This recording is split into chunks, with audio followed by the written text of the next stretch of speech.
Chopper 5 is getting closer, so we're getting a better perspective. This might be a huge gas line that it ignited.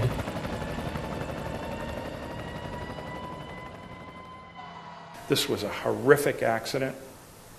8 people were killed, 35 homes destroyed, a whole neighborhood, right, lost, right? So I try to put myself in the shoes of those folks that had to endure that awful experience. And that's really what drives me every day. That's what drives my team every day. I can remember when I started my first day at Pg&E, and the very first thing I did when I walked in the door to my office, that big whiteboard, and right at the top of it, I put, my job is to improve the safety culture. We really had a seminal moment at Pg&E. What happened was one of our mapping supervisors had identified 17 plat maps out of 22,000 that hadn't been properly leak surveyed.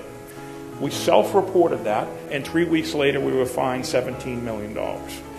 So I had a choice to make. Was I going to fight this and argue about it, or was I going to take this an opportunity to turn lemons into lemonade?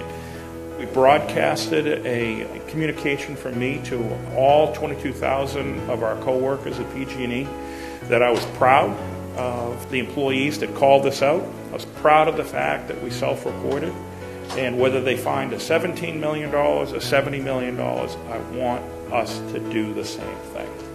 And that was a huge moment for us. It was really the first opportunity for people to visibly see that we were changing the way that we went about doing business.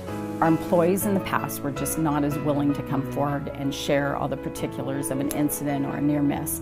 And now they're just, with the fact that we've moved away from discipline, we're focused on learning and not blame, employees are much more open. We're able to really learn from things and be able to share them with a wider audience. The most fundamental issue that we dealt with as a leadership team was changing this idea. If we had a problem, we would previously try to find the person who was responsible for it, rather than really the system. What Nick Stofferopoulos has done for gas operations, he's brought in a team that's completely changed our sense of urgency at the local level for emergency response, to how we manage our work, to how we construct our work. You know, if there's one person that really made a great change that's been influential to me and really changed some of my leadership style with greater engagement, it's Nick. You got to be able to have the gift of feedback.